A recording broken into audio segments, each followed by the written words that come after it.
The thick, humid forest of Calabar were alive with the sounds of nature. The air was thick with the scent of damp earth and tropical florals, while the trees swayed gently under the weight of the dense foliage. But within the confines of this lush environment, a dark and ancient tradition thrived. A tradition that brought sorrows and death to countless families. In the beautiful village of Okoyong, the birth of twins was not a cause for celebration. Instead, it was met with fear and dread. The people of Okoyong believed that twins were an evil omen, a curse that would bring disaster upon the entire community. The birth of twins meant that one of them was the child of evil spirits, and as such, both infants were condemned to death. This custom had been followed for generations, and no one dared to defy it. In this same village of Okoyong, a young, beautiful lady named Ekong had just recently given birth to twins, but her heart was heavy with fear, knowing the fate that awaited her newborns. She clutched her babies to her chest, tears streaming down her face as she whispered desperate prayers to the gods. But she knew that her pleas would fall on deaf ears. The village elders, the keepers of tradition, would soon come and take her beautiful children away. And as the sun dipped below the horizon, casting long shadows across the village elders and the village chief gathered outside Ekong's hut. Their faces stern, their expressions lacking sympathy, and this was not the first time they had performed this grim task, and it would not be the last. As the village elders gathered in front of Ekong's hut, the village chief said to her, "Ekong, you know why we are here. The birth of twins is a bad omen, and we must protect the village from the evil they bring." Ekong, weeping profusely, knowing the fate that would befall her kids in the evil forest, started crying, "Please, spare my babies. They are innocent. These innocent babies cannot bring evil to this village. Please, do not take them to the forest." But the village chief, looking sternly at Ekong, said, "This is the way it has always been. Because if we allow these children to live, calamity will befall everyone in this village. We must take them to the forest where they will not harm the village." Ekong begging desperately, crying, but the elders refused to listen to her. Their hearts were hardened by years of adherence to tradition. They stepped forward, their hands outstretched to take the babies from Ekong's trembling arms. Her cries piercing the night, but the villagers who gathered watched in silence, their faces a mixture of pity and resignation. This was the way of things, and no one had the power to change it. The kids were taken from Ekong, their cries echoing through the trees as the elders carried them into the forest. Ekong fell to her knees, her body racked with sobs as she watched her twins disappear into the forest, knowing she would never see them again. Far from the village, in a small mission house on the outskirts of Calabar, a woman named Mary Slessor was preparing for the day's work.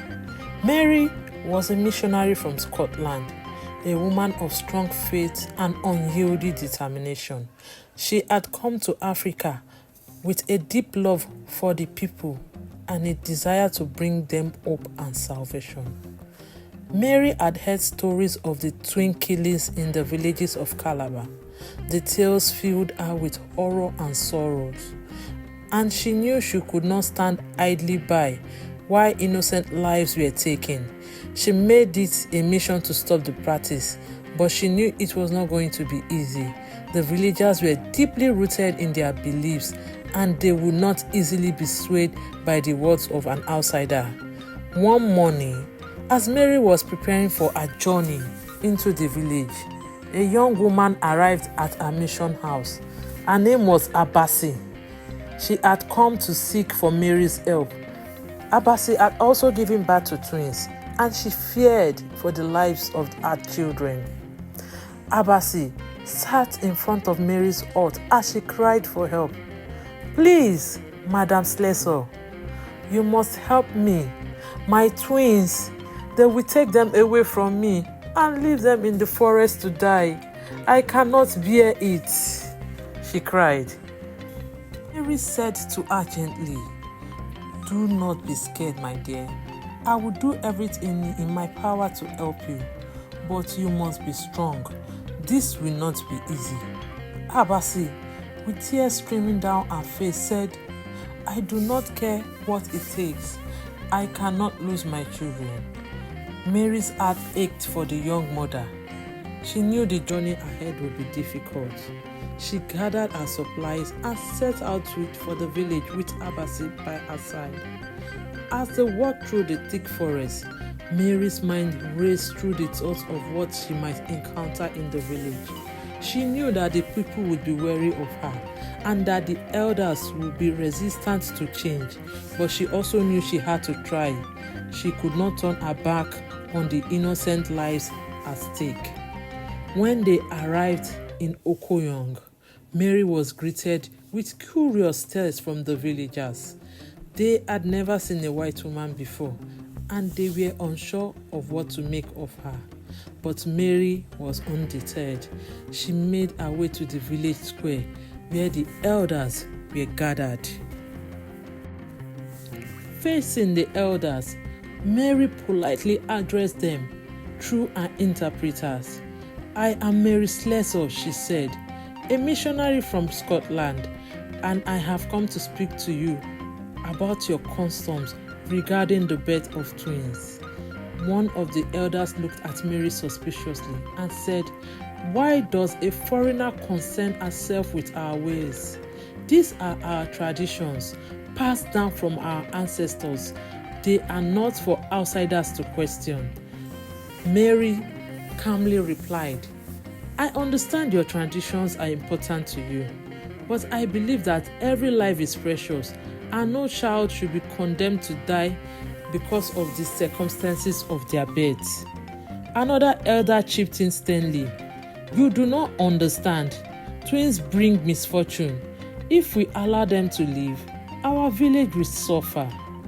Mary firmly replied, "I do understand your fears, but I ask you to consider this. What if these children are not a curse, but a blessing? What if by saving their lives, you are saving the village, the future of your village?" The elders murmured amongst themselves, clearly uncomfortable with the direction this conversation was taking. Mary could see the fears in their eyes, the fear of defying the customs that had governed their lives for so long. One of the elders reluctantly said, "You speak with so much conviction, Mary, but words alone cannot change our ways. The people will not accept such a drastic change." Mary, looking determined, said, "Then let me show you. Let me take these children under my care. If no harm comes to the village, will you consider allowing them to live?" The elders exchanged glances, clearly torn between their fear and the possibility of a different future. Finally, the village chief hesitantly agreed. He said, "If you can prove these children can bring no harm, then we will consider your request. But know this, if any misfortune befalls us, you will take the blame." Mary understood. She knew that this was only the beginning of a long and difficult journey, but she was prepared to do whatever it took to save the life of twins. Mary took Abasi and her twins back to the mission house, where she cared for them as if they were her own. She nursed the twins back to health, all while praying for the strength to continue her mission. She knew the villagers were watching closely, waiting for any sign of misfortune that might justify their fears. As days turned into weeks and the weeks turned into months, the twins thrived under Mary's care. They grew strong and healthy, their laughter filling the air with a sense of hope and joy. The villagers who had once been wary of Mary and her strange ways began to see that perhaps there were truth in her words. But not everyone was convinced. The village elders remained skeptical. Their fear of defying tradition still remained strong. They watched with suspicions as more mothers, inspired by Mary's courage, began to bring their twins to her for protection. The old ways were being challenged, and the elders feared that the grip on the village was slipping. One evening, as Mary was preparing the twins for bed, there was a knock at her door, and when she opened it, she found the village elders standing outside her hut, their expressions grim. Village chief to Mary: "We have come to speak to you, Mary Slessor." "Of course, please come in," she replied calmly. "We have allowed you to care for the twins," the village chief said, "as you have requested. But we have noticed that more and more mothers are bringing their children to you. This is not the way of our people." Mary sighed deeply and said, "I understand your concerns, but I believe that these mothers are seeking a way to protect their children, just as any parents would. They have seen that the twins I care for are healthy and safe. Perhaps they are beginning to question the old beliefs." Village chief harshly said to her, "Questioning the old ways can bring disaster, Mary. We have followed these traditions for generations, and they have kept us safe. But at what cost?" Mary asked them all. "How many innocent lives have been lost because of fear? I ask you to consider the possibility that there is another way, a way that values life and love above all else." The elders sat in silence, their faces etched with uncertainty. Mary could see they were struggling with the weight of their decision. She knew that change would not come easily, but she also knew it was possible. What if you are wrong, Mary? What if the old ways are right and the twins bring disaster upon us? Someone mumbled softly amongst the sheaves. Mary looked at the elders, her eyes filled with compassion and resolve. "If I am wrong, then I will bear the consequences. But if I am right, then we will have saved countless lives and brought hope to future generations. I believe that is worth the risk." The room fell silent once again, the tension palpable. Finally, the village chief said, his voice heavy with the weight of his words, "We will allow you to continue caring for these twins. But know this, Mary Slessor, if any harm comes to the village, we will hold you responsible." Mary nodded, understanding the gravity of her situation. She knew it was a fragile victory, but it was a victory nonetheless. She would continue her mission with the hope that one day the people of Okoyong would see that the old ways were not the only ways. As time passed, more and more villagers began to bring their twins to Mary Slessor. The once feared children were now seen as symbols of hope and renewal. Their laughter filling the air with a sense of joy that had long been absent from the village.